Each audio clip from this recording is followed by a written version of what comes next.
Hey everybody, it's Jonathan here from Gravitee. I want to talk to you about a new feature introduced with Gravitee 4.7 for the Gravitee Kubernetes operator. And that is what we call shared policy groups and support for shared policy groups inside the Kubernetes operator. So just to give you an idea of what I want to talk about here, I want to talk about how you can basically now, using shared policy groups, you can create groups of policies independently of APIs, and then you can reference them from your API definitions. So this means that I can define a set of policies once, like for example, a rate limit or multiple policies bundled together, and I can reference them from different APIs. That way the set of policies here has its own life cycle, so I can modify them, deploy them, update them as I please without having to touch the APIs that are referencing that shared policy group. So this gives you a number of benefits. First of all, it avoids repetition, so you can write policies once and apply them many times. It also means that basically you'll be able to manage the life cycle of these policies separately to the APIs. So if you want to update a common policy, you can do that.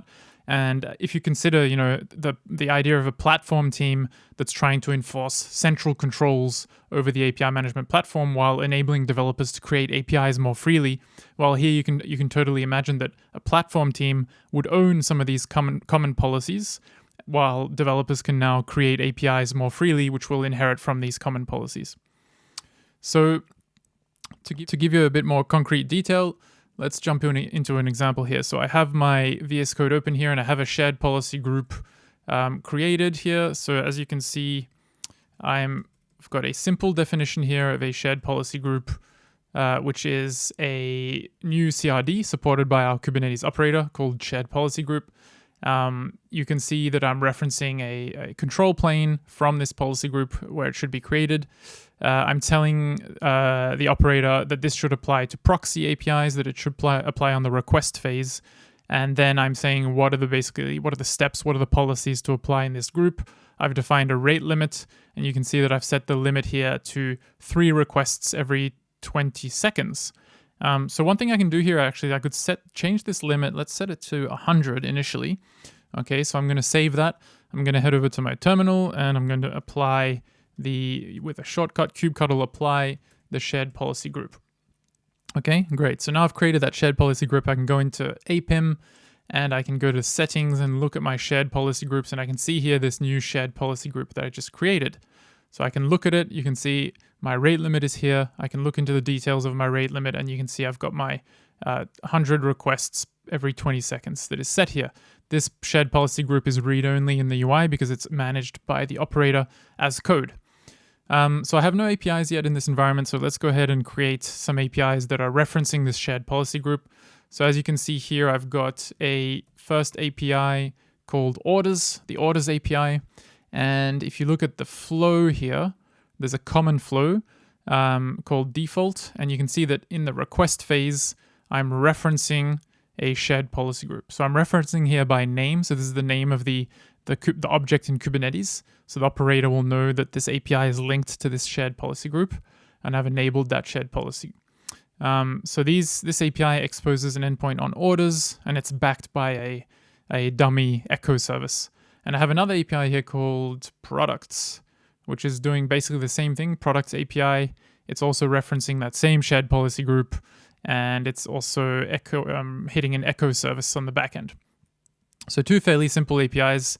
I'm going to create them both. So I'm going to do kubectl apply products API and kubectl apply the orders API. Cool. So if I head back into APIM now, I can see my 2 APIs created here. If I open, for example, the orders API and I go to the policies, you'll see here that I have a reference to that shared policy group.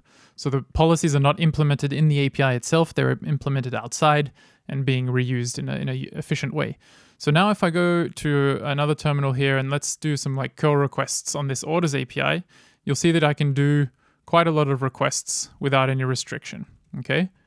So that's working fine. I'm getting this echo response back. I can go to the products API that I just created, and same thing, I'm able to make requests at will. And that's all because obviously the rate limit that we set in that shared policy group was quite high, enabling basically massive amounts of consumption. So if I change this limit to 3 requests every 20 seconds, and I save this shared policy group, all I need to do now is apply this change to the shared policy group. Okay, so the shared policy group is now configured. If I head back to APIM, you'll see, if I go back to my shared policy groups and have a look at this one, you'll see that the limit has now been set back down to 3 instead of 100. And now if I make requests to those APIs again, 1, 2, 3, and the fourth one hits the rate limit, okay? And now if I head over to the products, to the orders API and do the same thing, 1, 2, 3, 4, and I hit a rate limit on the fourth request, okay? So basically, as I mentioned, this is a very powerful tool for anyone doing GitOps, API ops.